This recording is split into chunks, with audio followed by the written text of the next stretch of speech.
Menurut channel Sunnah Nabi dengan judul Nabi Muhammad dan Kencing Unta, saya ingin bertanya, apakah fakta atau fitnah narasi channel Sunnah Nabi yang menyatakan tentara Islam bentukan Nabi Muhammad merampas sejumlah besar unta dan harta benda dari suku Arab Badui dan Yahudi yang diserangnya?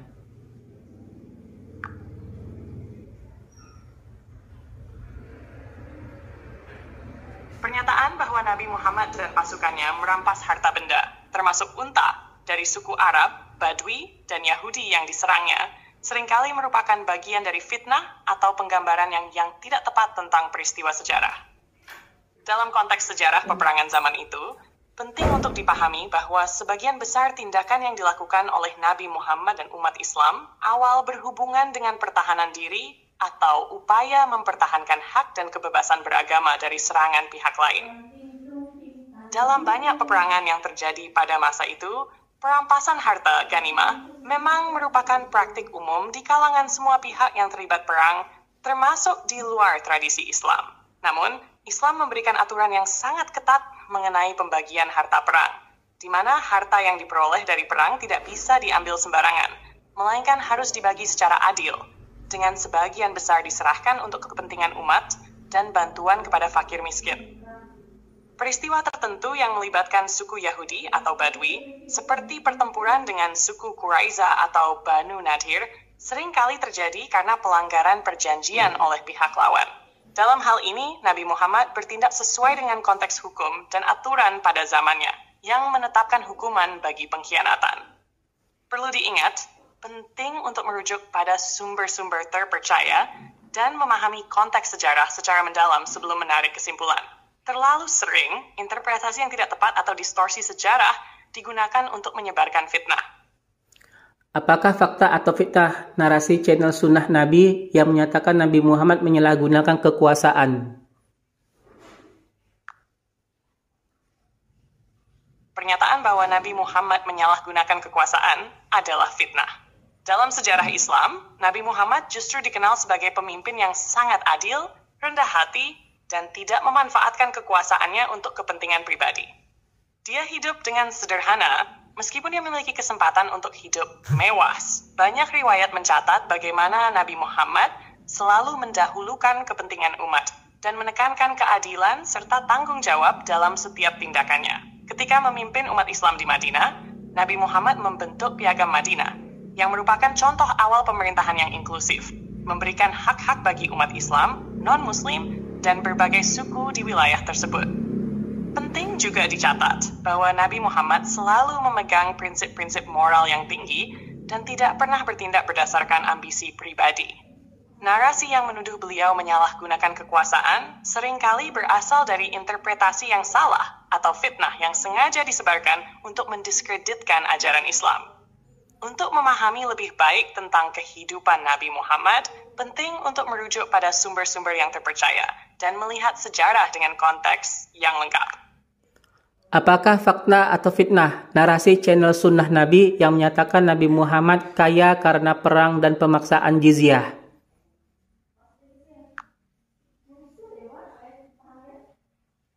Narasi yang menyatakan bahwa Nabi Muhammad menjadi kaya karena perang dan pemaksaan jizyah adalah fitnah dan penggambaran yang tidak tepat.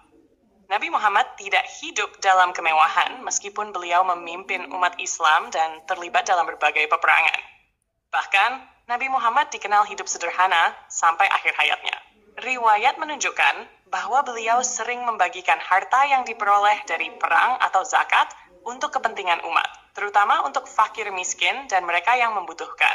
Jizyah, yaitu pajak yang dibayarkan oleh non-Muslim, Ahlul Kitab seperti Yahudi dan Nasrani, yang tinggal di wilayah yang dikuasai Muslim, bukanlah bentuk pemaksaan atau eksploitasi.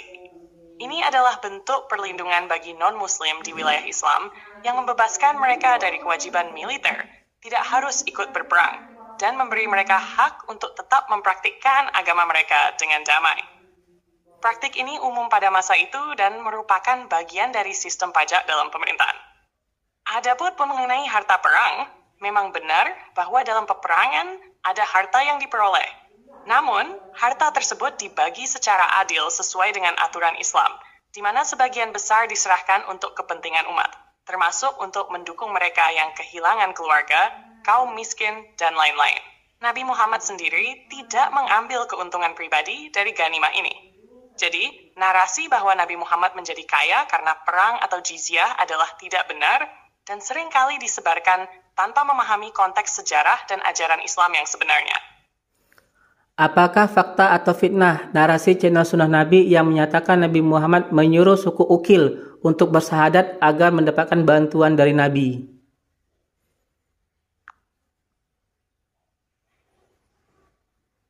Pernyataan bahwa Nabi Muhammad menyuruh suku Ukil untuk bersyahadat agar mendapatkan bantuan adalah fitnah dan tidak berdasarkan fakta yang sebenarnya. Dalam riwayat sahih, kisah mengenai suku Ukil, kadang disebut juga sebagai suku Ukel atau Uraina, lebih berkaitan dengan bantuan medis yang Nabi Muhammad berikan kepada mereka dan bukan terkait paksaan untuk masuk Islam. Kisah ini diceritakan dalam hadits sahih, di mana sekelompok orang dari suku Ukil datang ke Madinah karena sakit. Nabi Muhammad memberikan mereka petunjuk untuk tinggal di luar kota dan meminum susu serta air kencing unta sebagai pengobatan tradisional pada waktu itu. Namun, setelah sembuh, mereka malah membunuh pengembala Nabi dan mencuri unta-unta tersebut. Nabi kemudian mengambil tindakan hukum terhadap mereka sesuai dengan kejahatan yang mereka lakukan. Tidak ada riwayat sahih yang menyebutkan bahwa Nabi Muhammad memaksa orang untuk bersyahadat untuk mendapatkan bantuan. Sebaliknya, Nabi selalu memberikan bantuan kepada siapapun yang membutuhkan tanpa syarat agama, sesuai dengan ajaran Islam tentang kasih sayang dan keadilan. Apakah fakta atau fitnah narasi channel Sunnah Nabi yang menyatakan Nabi Muhammad menyuruh suku Ukil langsung minum air kencing unta langsung dari lubang vagina atau penis unta selagi masih hangat? Tidak ada bukti yang sahih dalam hadis yang mengatakan bahwa Nabi Muhammad memerintahkan untuk langsung minum air kencing unta dari sumbernya. Memang ada hadis yang menyebutkan tentang penggunaan susu dan air kencing unta untuk pengobatan. Tetapi, interpretasinya bervariasi dan sebaiknya tidak dianggap sebagai anjuran medis modern. Penting untuk memahami konteks dan berhati-hati dalam menginterpretasikan teks-teks agama. Apakah fakta atau fitnah narasi channel Sunnah Nabi yang menyatakan suku Ukil hanya mendapat susu dan kencing unta setiap hari selama bekerja dengan Nabi Muhammad? Dalam hadis disebutkan bahwa Nabi Muhammad menyarankan beberapa orang dari suku Ukil untuk minum susu dan air kencing unta sebagai bagian dari perawatan. Tidak disebutkan mereka hanya mendapat susu dan air kencing unta setiap hari selama bekerja dengan Nabi Muhammad. Interpretasi dan penjelasan mengenai hadis ini bervariasi dan penting untuk berhati-hati dalam menginterpretasikan teks agama. Alasan mengapa Yasar dibunuh oleh suku Ukil? Dalam hadis yang diriwayatkan oleh Al-Bukhari dan Muslim, suku Ukil yang diutus untuk meminum susu dan air kencing unta awalnya sakit. Setelah merasa sembuh, mereka membunuh penggembala unta, yakni Yasar, dan mencuri unta-unta tersebut. Karena tindakan mereka, Nabi Muhammad memerintahkan agar mereka dihukum. Hal ini menekankan pentingnya keadilan dalam masyarakat saat itu. Bagaimana suku Ukil membunuh Yasar si pengembala kambing?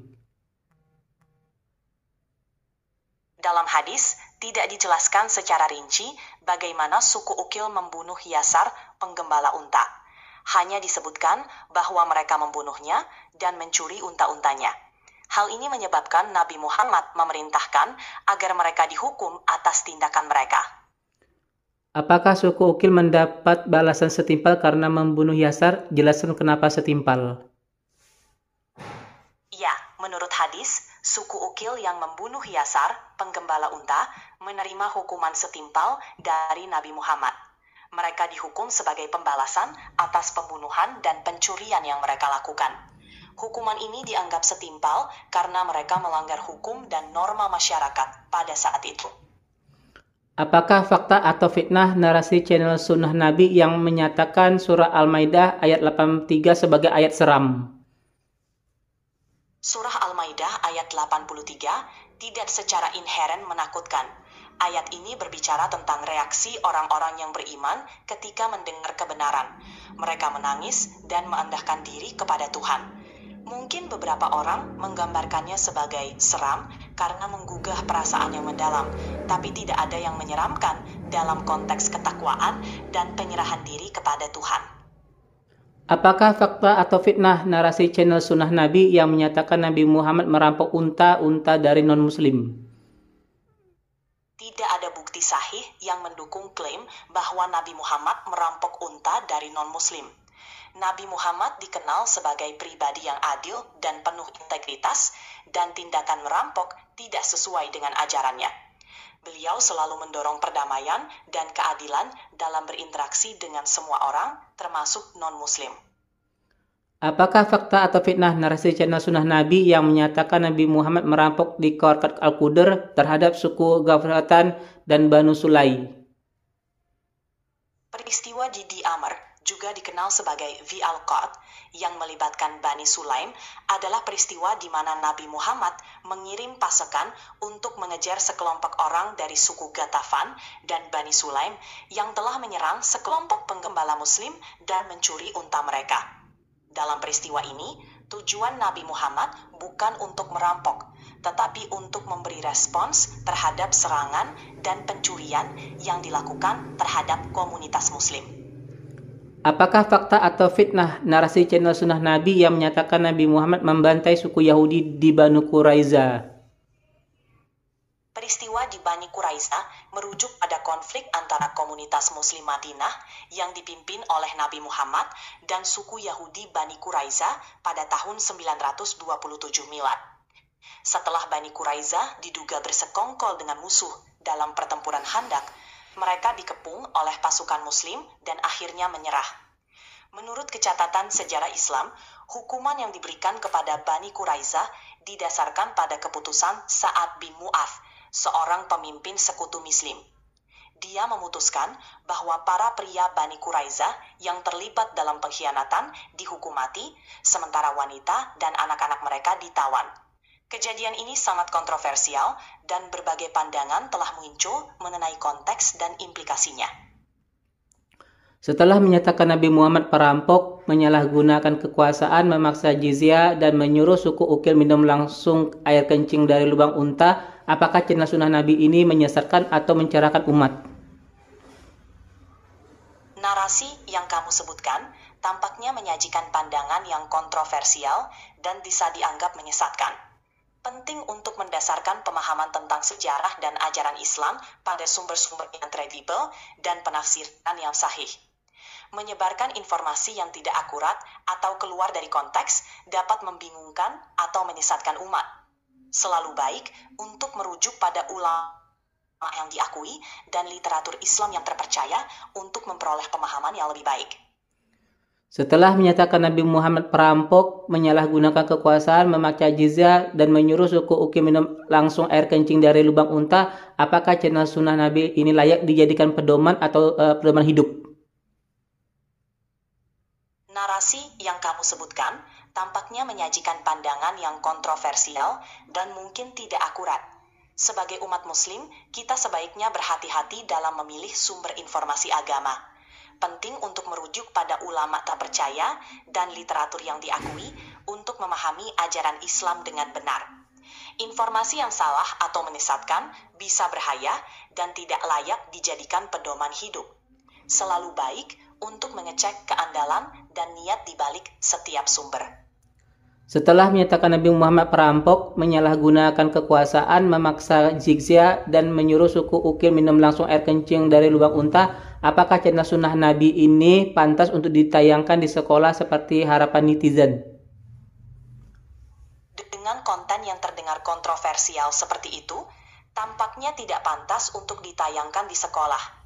Pendidikan seharusnya berfokus pada memberikan informasi yang akurat dan membangun pemahaman yang benar tentang agama dan sejarah. Sebaiknya, materi yang diajarkan di sekolah disusun oleh ahli yang kredibel dan disaring untuk memastikan kesesuaiannya dengan kurikulum dan nilai-nilai pendidikan. Terima kasih. Sama-sama, jika ada pertanyaan lain, jangan ragu untuk bertanya. Oke. Nah, dengar sendiri kan pemirsa apa jawaban GPT. tentang channel Sunnah Nabi dengan judul Muhammad dan Kencing Unta. Ternyata jawaban GPT sangat menyentuh hati. Berbeda dengan fitnahan yang disampaikan oleh channel Sunnah Nabi, khususnya dengan judul Nabi Muhammad dan Kencing Unta. Itulah mengapa tadi saya menangis, yang disebabkan betapa cerdasnya jawaban GPT dan betapa dahsyatnya fitnahan Sunnah Nabi yang menjelek-jelekan, yang memfitnah Nabi Muhammad SAW. Semoga kita menjadi menjadi umat Nabi sampai akhir hayat kita. Amin amin ya rabbal alamin. Assalamualaikum warahmatullahi wabarakatuh.